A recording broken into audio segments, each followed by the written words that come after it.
Olá, amigos, tudo bem com vocês? Esperamos que sim. Em nossa crônica do dia, vamos falar sobre marco no calendário.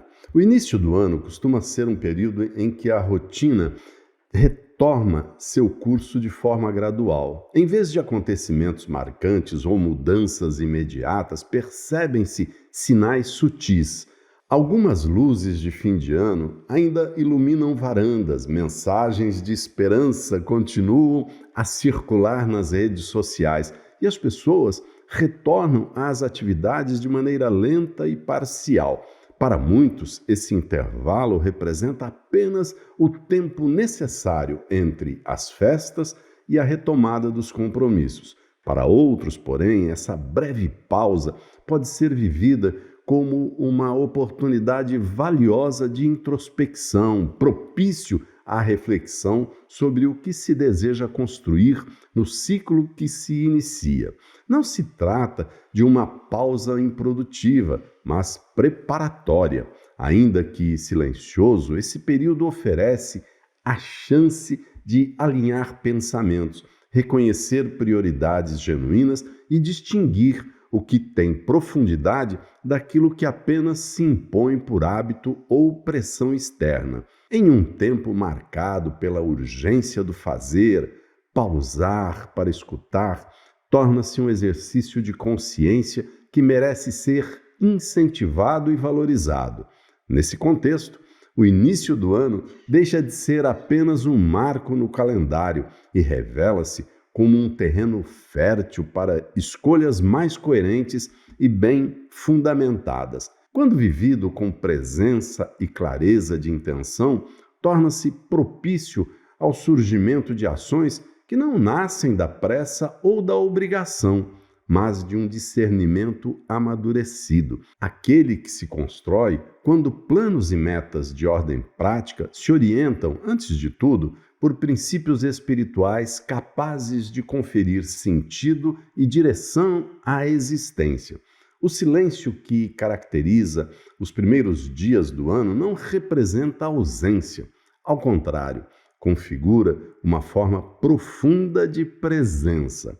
É um espaço interior que se abre, muitas vezes, de modo quase imperceptível, mas fértil, como um campo onde germinam perguntas essenciais. Nesse intervalo entre o encerramento de um ciclo e o início de outro, a autorreflexão encontra terreno para surgir com suavidade e verdade. O que de fato merece ser mantido? O que, com honestidade e maturidade, precisa ser deixado para trás? Essas perguntas não nascem da crítica, mas da escuta interior, do esforço sincero de desenvolver os atributos espirituais e de aperfeiçoar de forma eficaz a própria consciência. A cultura contemporânea, marcada pela pressa, tende a incentivar respostas imediatas e resoluções pouco refletidas. A tradição de estabelecer metas no início do ano, embora bem intencionada, frequentemente transforma impulsos momentâneos em compromissos artificiais, confundindo entusiasmo com convicção, movimento com direção. Quando um novo ciclo se inicia, com intensidade excessiva e sem preparo adequado, há um risco concreto de perda de ritmo e de desânimo. O entusiasmo inicial, por mais genuíno que seja, costuma ser passageiro.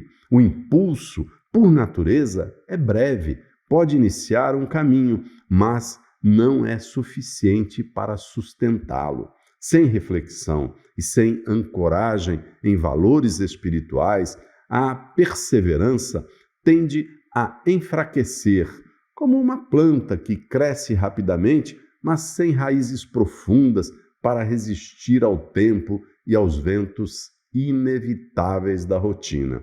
É desse descompasso, da tentativa apressada de transformar desejo em hábitos, sem respeitar o tempo necessário para o amadurecimento, que surgem muitas frustrações. O que antes brilhava como promessa inspiradora, acaba se convertendo, com o passar dos dias, em um fardo difícil de sustentar. O caminho, inicialmente carregado de sentido, torna-se exaustivo, não por falta de esforço, mas por ausência de profundidade e de conexão com o que é verdadeiramente essencial. E por que isso ocorre? Em grande parte, porque a persistência nem sempre nasce de um entendimento claro, mas de um impulso de orgulho. Para alguns, parar pode significar admitir um erro, e mudar de direção ainda carrega, em muitos contextos, o estigma injusto da fraqueza.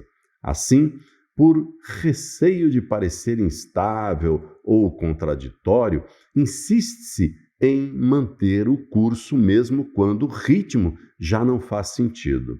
Uma escolha conduz a outra, que exige a seguinte, e gradualmente constrói-se um percurso inteiro não sustentado por propósito real, mas pelo medo de recuar, pela dificuldade de revisar decisões e pela resistência em reconhecer que recomeçar, longe de representar fracasso, pode ser o gesto mais lúcido e corajoso de todos. Há, contudo, uma forma de perseverança que não cansa nem oprime. É aquela que nasce da escuta interior, de um silêncio fértil no qual o discernimento substitui o automatismo e o propósito se sobrepõe à inércia.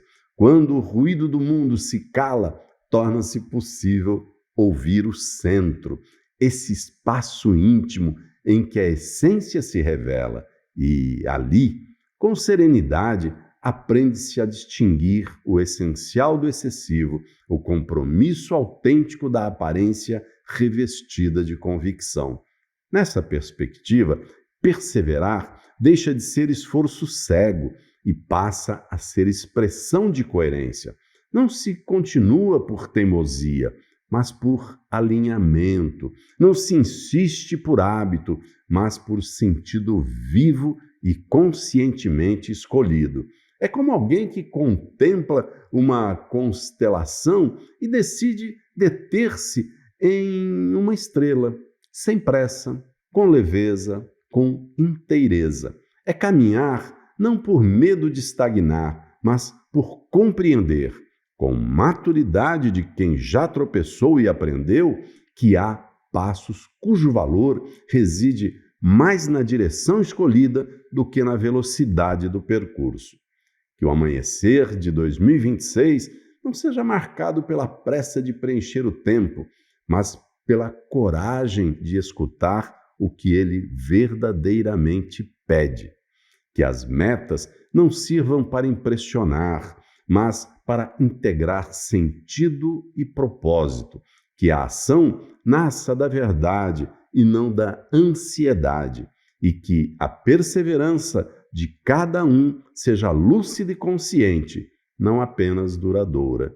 E, se em algum momento, amigos, as exigências da vida parecerem excessivas, voltem-se para o próprio interior, convictos de que em cada ser humano existe um espaço de silêncio e serenidade, onde o discernimento esclarece que insistir não é virtude quando os valores espirituais deixam de ser o principal referencial. O que verdadeiramente honra o tempo não é a rigidez, mas a fidelidade à própria essência. E essa essência somente se revela pela abertura sincera à espiritualidade proposta pelo racionalismo cristão. Pensem nisso.